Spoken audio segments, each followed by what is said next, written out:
it is. He says, I know we got Paez. We did.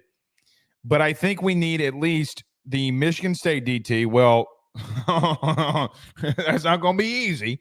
Okay. And he said, I'd also love the TCU DT. Oh, okay. Do you think we get both? No, I do not. What was the old pimp song? Hell no. To the no. Hell to the no. I think you're going to get one of them. I don't think you can get both of them. I don't think you can get Williams and Barrow. If you do, let me tell you what's going to happen. No, let me say this too. Strictly opinion. No, I don't think that you can. I'm worried about you just getting one of them. Right? Because listen, there are a lot of other teams going after that ass. I just want one. And look, if you got, I don't think you're getting those two. Okay, here's what I'll say.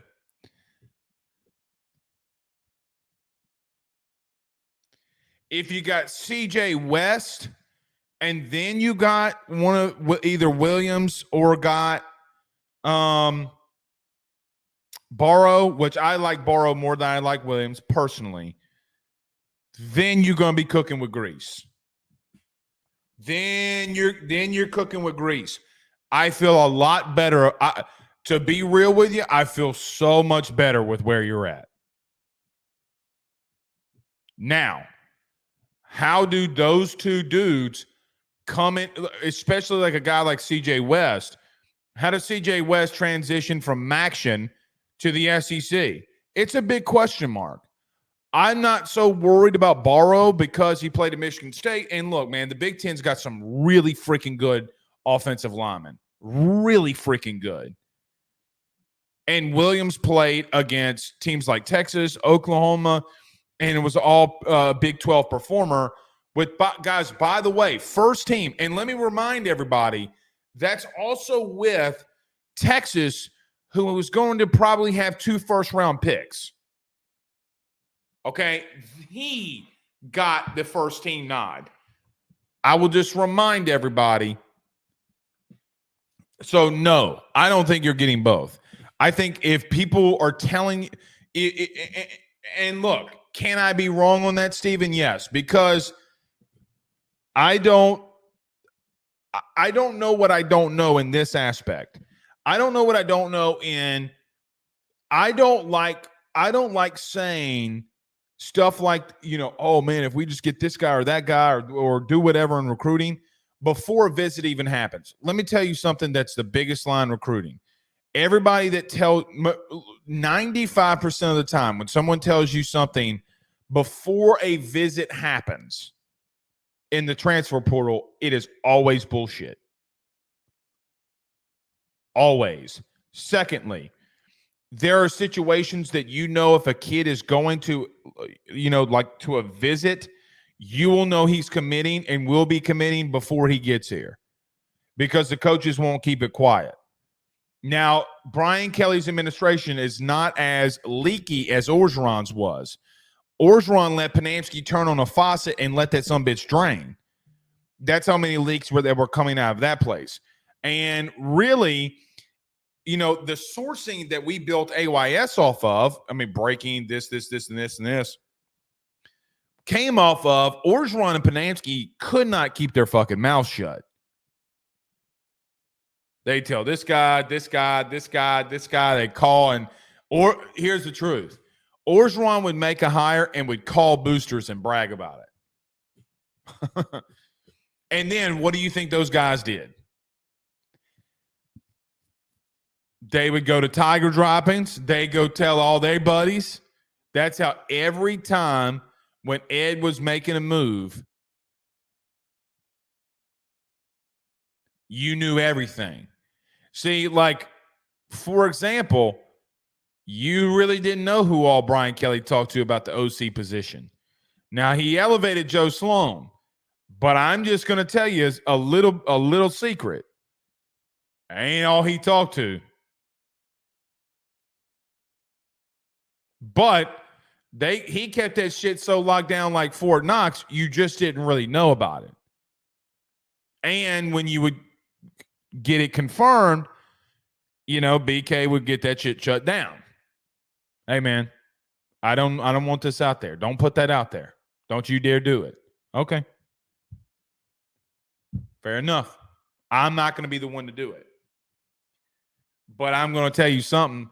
The national reporter that you have no control over, it's about to happen. So you want the inside thing, and that's how a lot of this shit works. And because BK and you can't shut down national media. The only person that was able to somewhat do it would be Nick, but that's because he had Chris Lowe, and people didn't want to walk on Chris Lowe's toes. And really and truthfully, none of the shit was true until Chris Lowe said it was true anyway.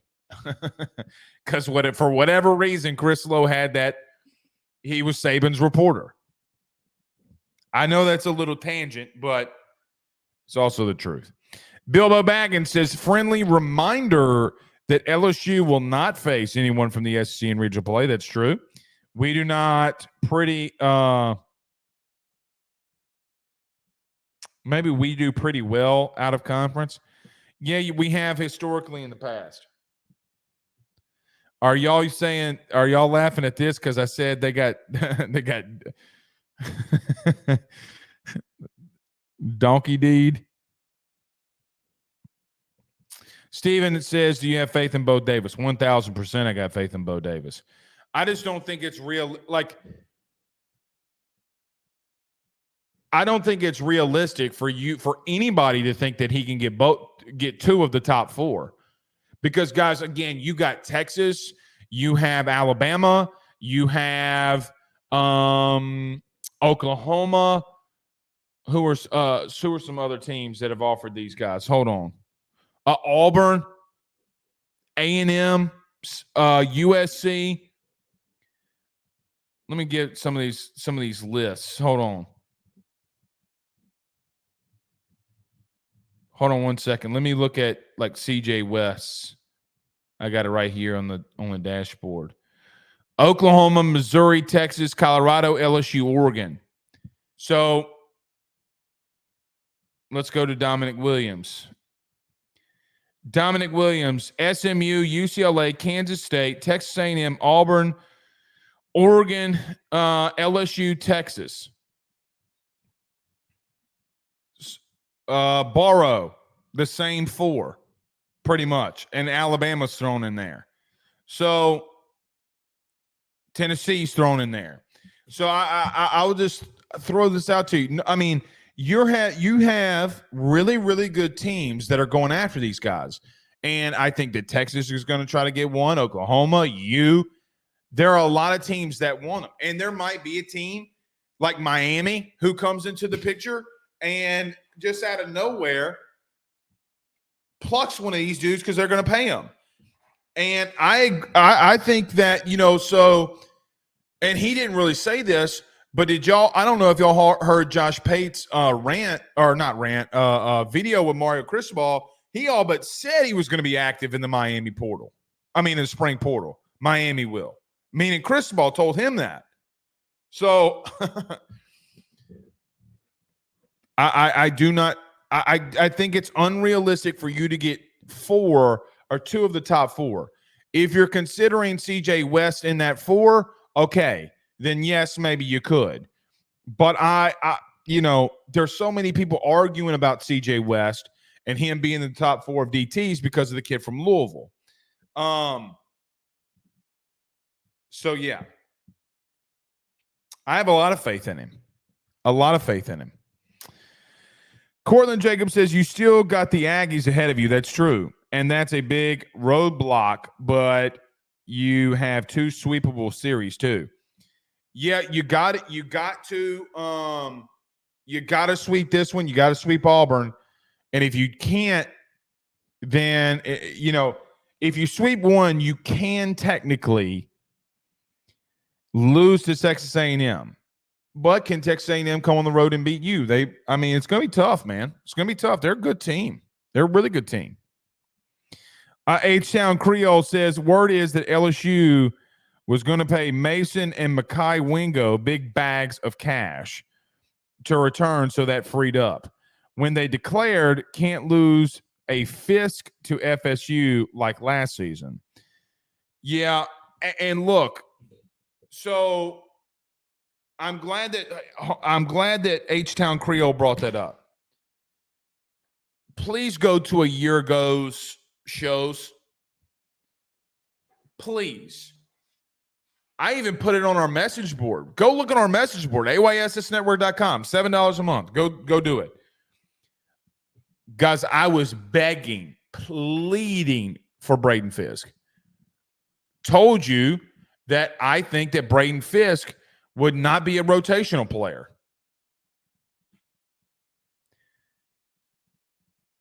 And he wouldn't have been. If you get Barrow or you get Williams, you get really good, so much better in the interior. And you know who it affects more than anybody? It affects Harold Perkins. It affects you as a team, no doubt. It really frees up Harold Perkins.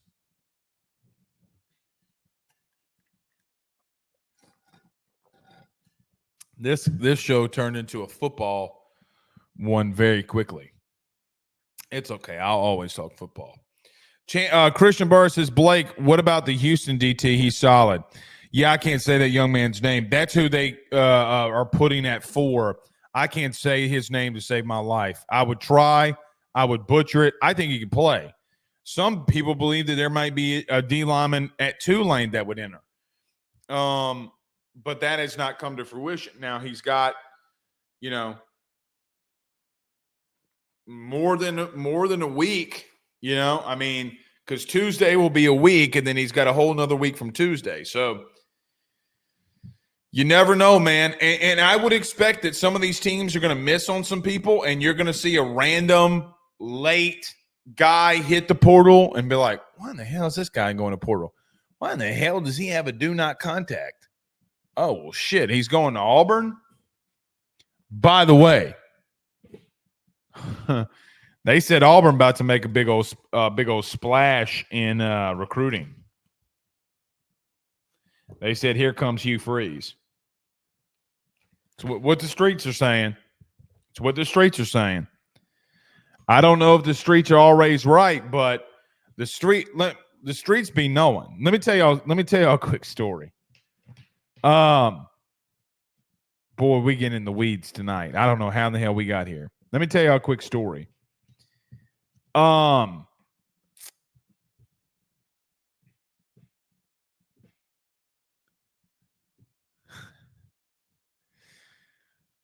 There was a former head coach at LSU, and there was a story that came out about him. And it put that coach in a negative light. Okay. And the person who broke the news had to write a retraction. And the person that originally reported it wind up being true. Confirmed to be true because he talked to multiple people and they gave it to him. All of that to say, I do not miss those days. Oh, God. Pete says that everything went right tonight. 100%. 100%. You did not have the lacklusterness. You got a lot of breaks. And look, you hit the ball fucking hard tonight. A pause. But you hit it hard tonight. Anthony B. Saint says, I heard it was around $1.5 million they were willing to pay. That's not true. That's not true. James Washington says, what about the UCLA DT? Didn't he put a no contact on his thing today? A lot of people had speculated that he might go to USC with his DC. Let's see what happens there. Guys, I tell you, anytime a kid hits the portal, it's all hell breaks loose. Let me, okay, here's a story for you. This one's recent. A kid went in the portal last year.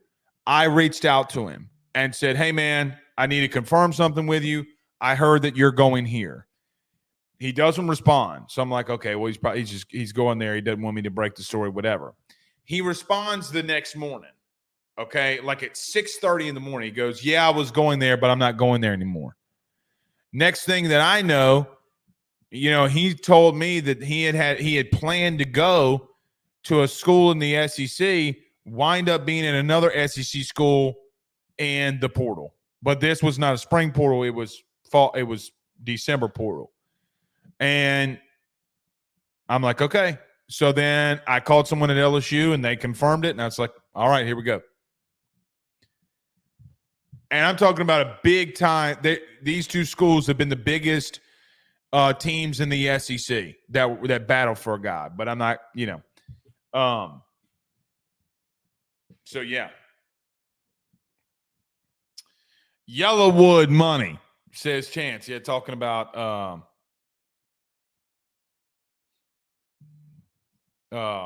Auburn. Cortland says that Auburn was flipping players with bags before they hired Freeze. I was just making a joke, Cortland. I was just making a joke. He also says LSU going to add another title tomorrow. Yeah, solid favorites. Yeah, you're right. I got to admit, man, gymnastics is not a thing that I know much about. I'm sorry. I apologize. I probably should. I just don't really. There are a lot of people that do. I just don't understand it. I mean, I understand the premise. I understand, I don't know what's a good score and not a good score. I really don't.